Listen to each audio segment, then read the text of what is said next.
मित्रांनो, श्री स्वामी समर्थ. कसे आहात सगळे? छानच असाल अशी मी अपेक्षा करते. तुम्हाला व तुमच्या गोड परिवारास आजचा दिवस आनंदात जाऊ ही स्वामींच्या चरणी प्रार्थना करते.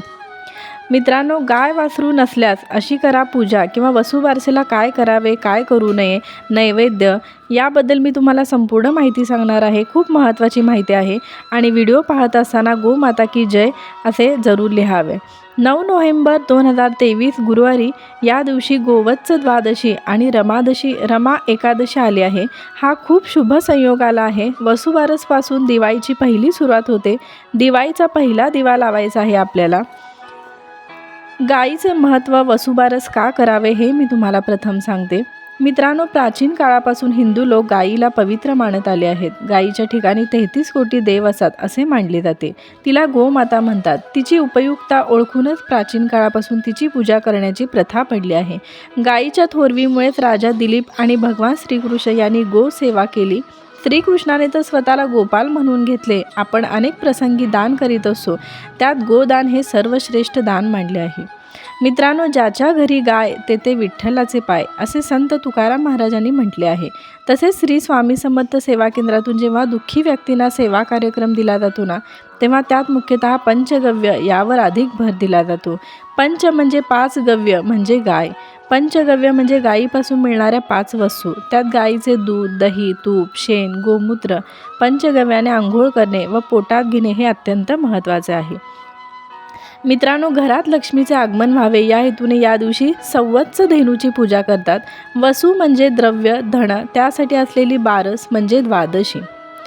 मित्रांनो, वसुबारस या शब्दाचा अर्थ आहे की वसू म्हणजे द्रव्य, धन, त्यासाठी असलेली बारस म्हणजे द्वादशी. पुष्कळ ठिकाणी स्त्रिया या दिवशी उपवास करतात. वसुबारस दिवशी ज्यांच्याकडे घरी गुरे आहेत, ज्यांच्याकडे या दिवशी पुरणाचा नैवेद्य स्वयंपाक करतात, बऱ्याच जणांकडे या दिवशी गहू व मूग खाऊ नये. स्त्रिया बाजरीची भाकरी व गवारच्या शेंगाची भाजी यावर उपवास सोडतात व या दिवसापासून पणत्या लावायला सुरुवात करतात. तर मित्रांनो, वसू या विषयी आपल्याला कथा सांगितलं आहे की या दिवशी गहू आणि मूग का खाऊ नये, नैवेद्यात उडदाचेच वडे का दाखवतात. तर याबद्दल छोटीशी कथा मित्रांनो सांगितलेली आहे की एक नगर होते. तिथे एक वृद्ध महिला राहत होती. तिला एक सून होती. घरी गाईगुरे होती, म्हशी होत्या, गव्हाळे, मुगाळे नामक वासरे होती. म्हणजे त्यांची नावे, त्या वासरांची नावे होती की गव्हाळे, मुगाळे. अश्विन मास आला. पहिल्या द्वादशीच्या दिवशी वृद्ध महिला सकाळी उठली. शेतावर जाताना सुनेला हाक मारली.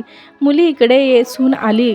काय हो सासूबाई म्हणून म्हणाली. तशी वृद्ध महिला म्हणाली, गव्हाळे मुगाळे शिजवून ठेव असे सांगितले आणि आपण शेतावर निघून गेली. सून गोठ्यात गेली. गव्हाळी मुगाळी वासरे उड्या मारत होती, कारण त्या वासरांचे नाव गव्हाळी मुगाळी होते. त्यांना तिने ठार मारले, चिरलं. शिजवून ठेवून सासूची वाट पाहत बसली.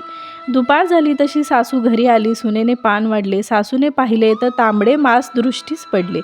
तिने हे काय म्हणून सुनेला विचारले. सुनेने सर्व हकीकत सांगितली. सासू घाबरली.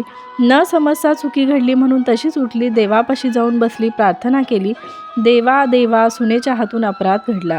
तिला क्षमा कर. गायीची वासरे जिवंत कर. असे न झाले तर संध्याकाळी मी माझा प्राण देईन, प्राणत्याग करीन असा निश्चय करून देवापाशी ती बसूनच राहिली. दिवा लावला. देवाने तिचा निश्चय पाहिला. निष्कपट अंतकरण पाहिले. नंतर संध्याकाळी गायी आल्या व हंबरडा फोडू लागल्या. तशी देवात चिंता पडली. हिचा निश्चय ढळणार नाही असे देवास वाटले. हंबरडा फोडू लागल्या गायी. तशीच देवात चिंता पडली. तरीही हिचा निश्चय ढळणार नाही असे देवास वाटले. मग देवाने गायीची वासरे जिवंत केली. ती उड्या मारीत मारीत गायी जवळ गेली. गायीचे हंबरणे बंद झाले.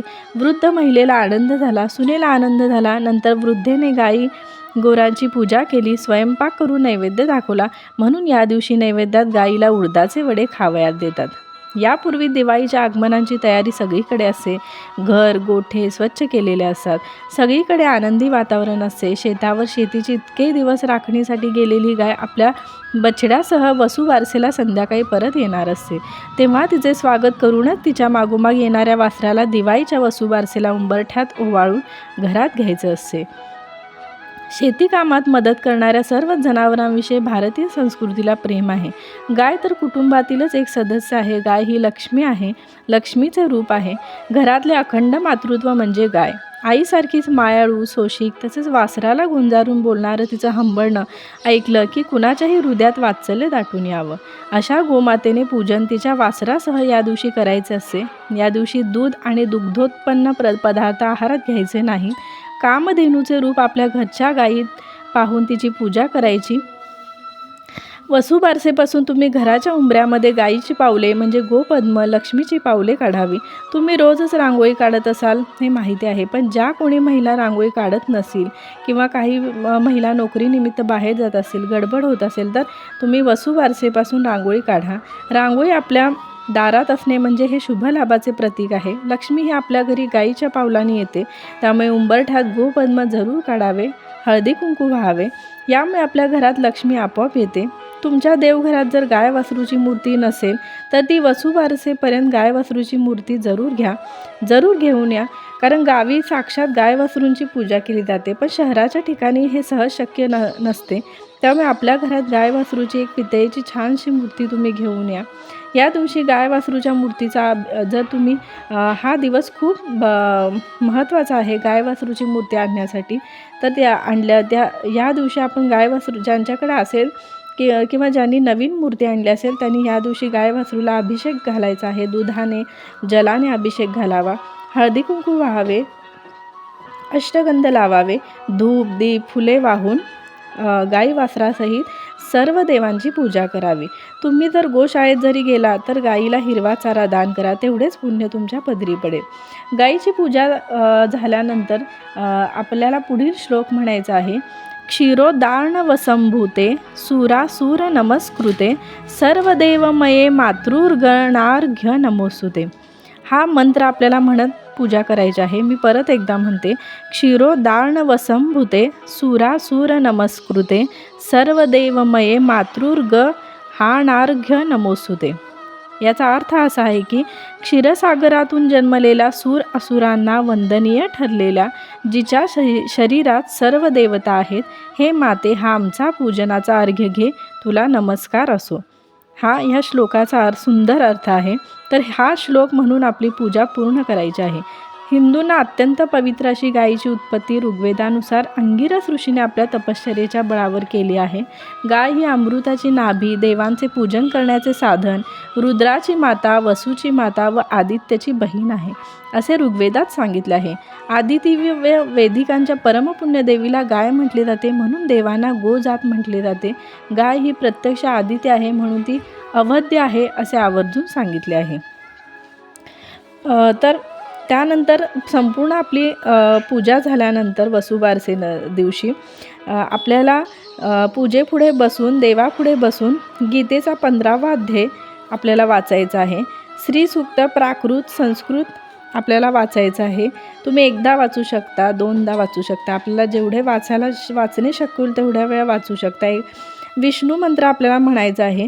ज्यांना संतान प्राप्ती अजूनही नाही किंवा पती पत्नीमध्ये भांडण तंटे, घरात कलहचे निर्माण किंवा यश प्राप्ती होत नाही, काही ना काही अडचण येतात, तर त्यांनी आपल्या पूजेपुढे, देवापुढे बसून त्या दिवशी संध्याकाळी 3 सांजेला दिवा लागल्यानंतर, सगळीकडे दिवे लावल्यानंतर आपल्याला विष्णू मंत्र आपण म्हणायचा आहे. तो विष्णू मंत्र असा आहे की ओम नारायणाय विद्महे वासुदेवाय धीमहि तन्नो विष्णू प्रचोदयात. हा मंत्र आपल्याला 101 वेळा किंवा 108 वेळा हा मंत्र आपल्याला म्हणायचा आहे. हा मंत्र डोळे बंद करून म्हणायचा आहे. या मंत्राने आपल्याला आपल्या कोणतीही इच्छा असू दे ही पूर्ण होतेच. त्यामुळे हा मंत्र आपण 3 सांजेच्या वेळी म्हणायचा आहे. तर ह्या गोष्टी आपण लक्षात ठेवल्या पाहिजेत. तर मित्रांनो, एवढे सांगण्याचा मी प्रामाणिक प्रयत्न केला आहे. वसुबारसे दिवशी, वसुबारस हा दिवाळीचा पहिला, वसुबारसेपासून दिवाळीची पहिली सुरुवात होते. त्यामुळे तुम्हाला वसुबारसेच्या खूप खूप शुभेच्छा तुम्हाला व तुमच्या कुटुंबियांना. आणि व्हिडिओ आवडला असेल तर प्लीज लाईक करा, शेअर करा, सबस्क्राईब करा. आणि वेळात वेळ काढून तुम्ही माझा व्हिडिओ पाहिल्याबद्दल तुमचे खूप खूप धन्यवाद. श्री स्वामी समर्थ.